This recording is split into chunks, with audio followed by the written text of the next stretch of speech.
પ્રશ્ન 1. Action research શબ્દનો પ્રયોગ સૌપ્રથમ ક્યારે થયો હતો?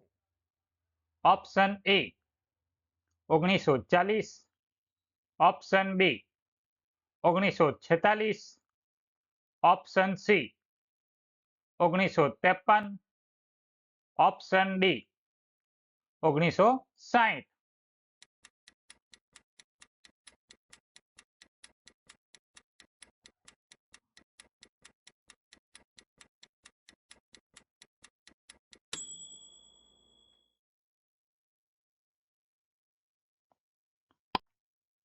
સાચો જવાબ છે ઓપ્શન બી 1946.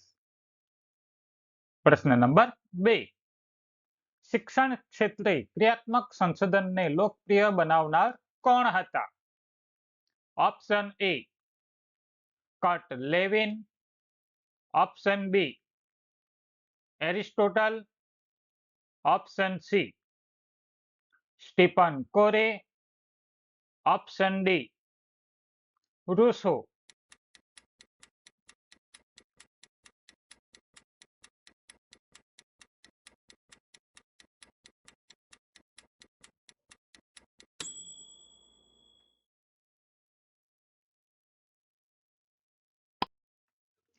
સાચો જવાબ છે ઓપ્શન સી સ્ટીફન કોરે. પ્રશ્ન નંબર 3. ક્રિયાત્મક સંશોધન એ કેવા પ્રકારની સમસ્યાના ઉકેલ માટે છે? ઓપ્શન એ સ્થાનિક રોજબરોજની, ઓપ્શન બી રાષ્ટ્રીય, ઓપ્શન સી વૈશ્વિક, ઓપ્શન ડી ઐતિહાસિક.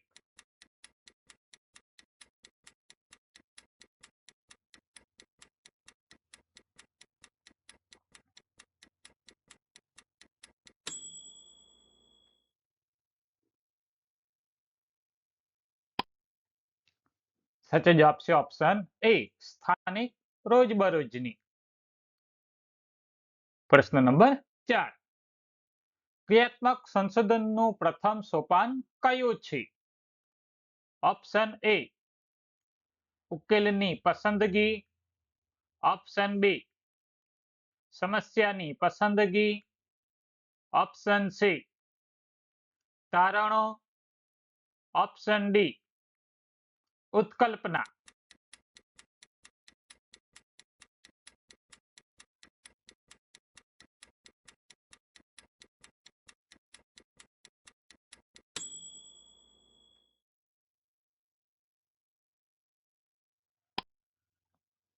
સાચો જવાબ છે ઓપ્શન બી સમસ્યાની પસંદગી.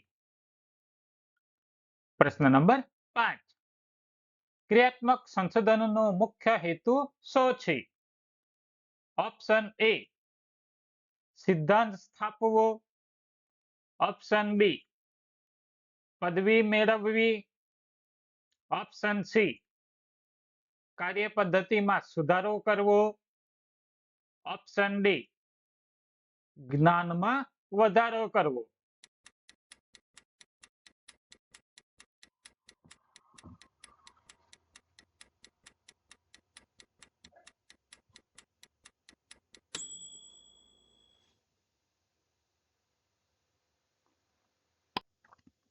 સાચો જવાબ છે ઓપ્શન સી કાર્યપદ્ધતિમાં સુધારો કરવો. પ્રશ્ન નંબર 6. ક્રિયાત્મક સંશોધનમાં ઉત્કલ્પના એટલે શું? ઓપ્શન એ સાચો જવાબ, ઓપ્શન બી અંતિમ પરિણામ, ઓપ્શન સી સમસ્યાનું ક્ષેત્ર, ઓપ્શન ડી કામચલાઉ અનુમાન.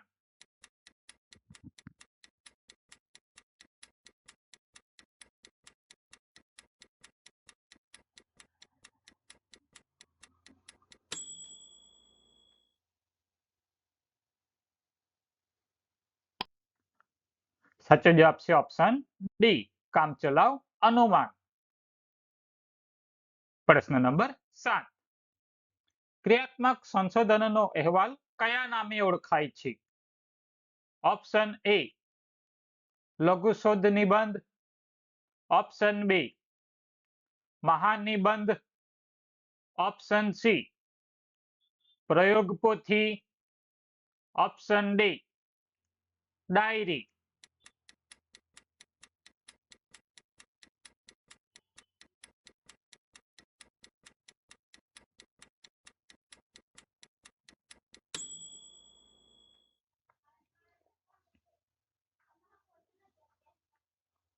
સાચો જવાબ છે ઓપ્શન એ લઘુ શોધ નિબંધ. પ્રશ્ન નંબર 8. સમસ્યાના સંભવિત કારણો કયા સોપાનમાં તારવવામાં આવે છે? ઓપ્શન એ પ્રથમ. ઓપ્શન બી બીજા. ઓપ્શન સી ત્રીજા. ઓપ્શન સી ડી ચોથા.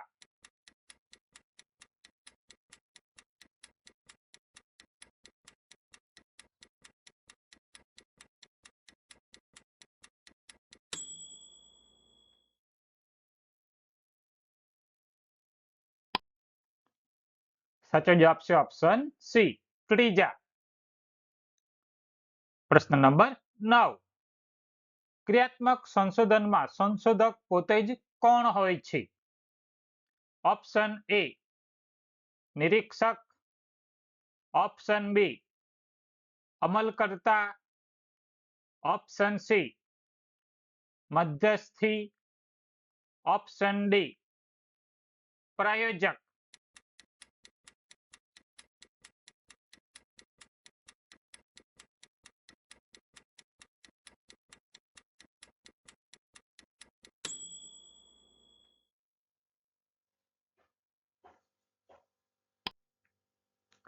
સાચો જવાબ છે ઓપ્શન બી અમલકર્તા. પ્રશ્ન નંબર 10. નીચેનામાંથી કઈ ક્રિયાત્મક સંશોધનની લાક્ષણિકતા નથી? Option A પરિવર્તનશીલતા. ઓપ્શન બી જટિલતા. ઓપ્શન સી ત્વરિત ઉકેલ. ઓપ્શન ડી લોકશાહી અભિગમ.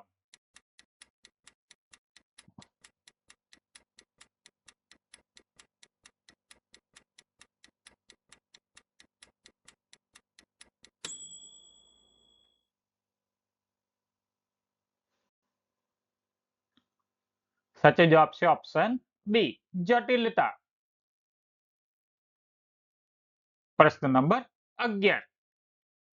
ક્રિયાત્મક સંશોધન એ કયા પ્રકારનું સંશોધન છે? ઓપ્શન એ પાયાનું. ઓપ્શન બી ઐતિહાસિક. ઓપ્શન સી દાર્શનિક. ઓપ્શન ડી વ્યવહારુ.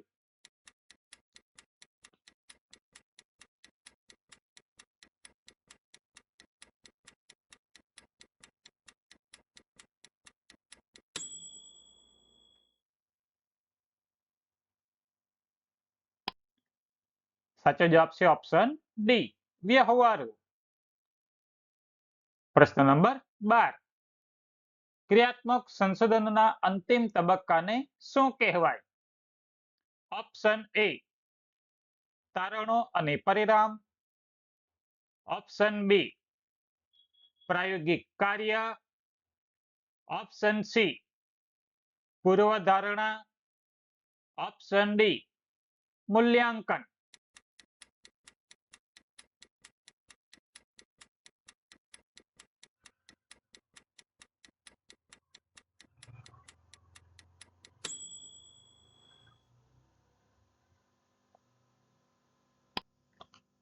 સાચો જવાબ છે ઓપ્શન એ તારણો અને પરિણામ. પ્રશ્ન નંબર 13. ક્રિયાત્મક સંશોધનમાં સમસ્યાનું સીમાંકન એટલે શું? ઓપ્શન એ સમસ્યા છોડી દેવી. ઓપ્શન બી સમસ્યા વધારવી. ઓપ્શન સી સમસ્યાનું ક્ષેત્ર મર્યાદિત કરવું. ઓપ્શન ડી સમસ્યાનું સોલ્યુશન લાવવું.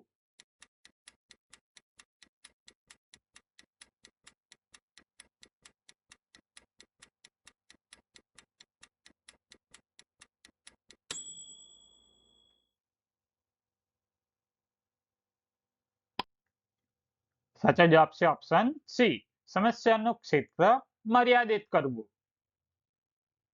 પ્રશ્ન નંબર 14.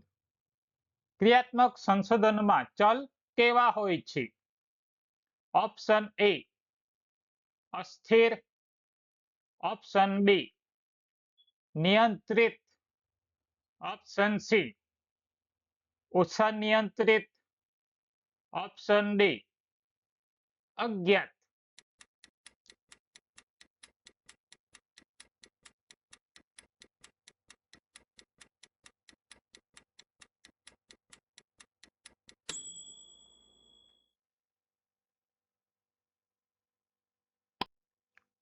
સાચો જવાબ છે ઓપ્શન સી, ઓછા નિયંત્રિત.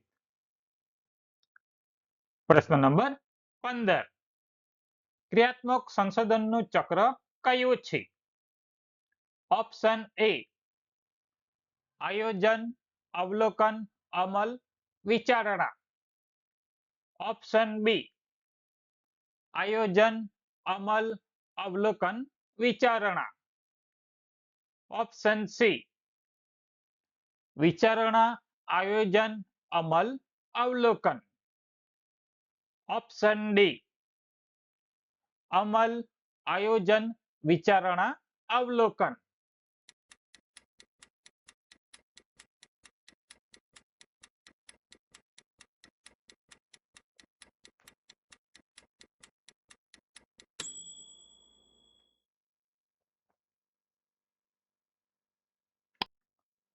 સાચો જવાબ છે ઓપ્શન બી આયોજન, અમલ, અવલોકન, વિચારણા. પ્રશ્ન નંબર 16. ક્રિયાત્મક સંશોધનમાં માહિતી એકત્રીકરણ માટે કયો સાધન વપરાય છે? ઓપ્શન એ પ્રશ્નાવલી, ઓપ્શન બી અવલોકન, ઓપ્શન સી મુલાકાત, ઓપ્શન ડી આપેલ તમામ.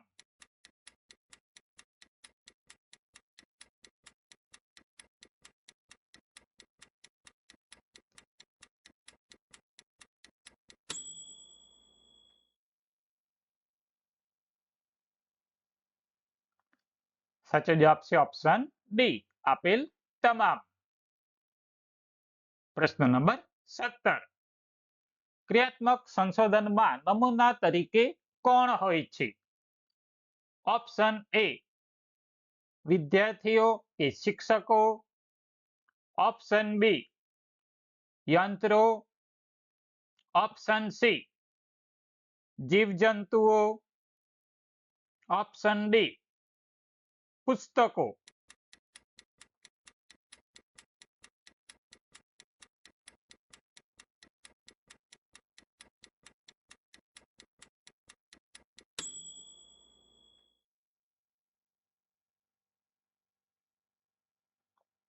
સાચો જવાબ છે ઓપ્શન એ વિદ્યાર્થીઓ કે શિક્ષકો. પ્રશ્ન નંબર 18. ક્રિયાત્મક સંશોધનનો અંત ક્યારે આવે છે? ઓપ્શન એ સમસ્યા ઉકેલાય ત્યારે, ઓપ્શન બી પુસ્તક લખાય ત્યારે, ઓપ્શન સી પરીક્ષા પૂરી થાય ત્યારે, ઓપ્શન ડી વર્ષ પૂરું થાય ત્યારે.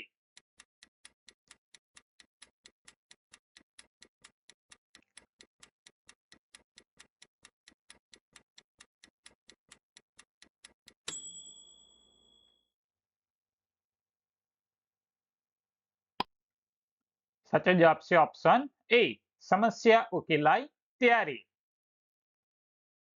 પ્રશ્ન નંબર 19. ક્રિયાત્મક સંશોધન દ્વારા શિક્ષકની કઈ શક્તિનો વિકાસ થાય છે? ઓપ્શન એ વહીવટી શક્તિ, ઓપ્શન બી વિચાર શક્તિ, ઓપ્શન સી નિર્ણય શક્તિ, ઓપ્શન ડી લેખન શક્તિ.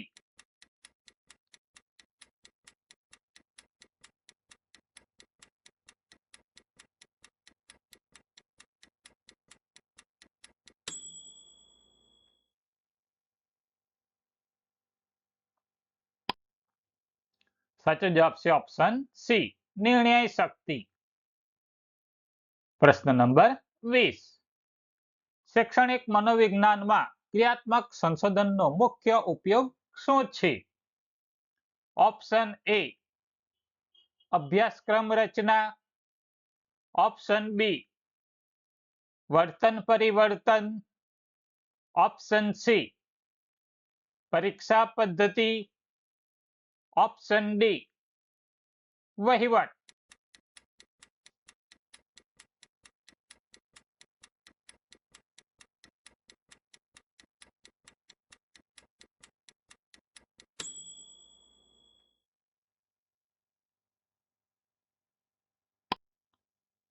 સાચો જવાબ છે ઓપ્શન બી વર્તન પરિવર્તન.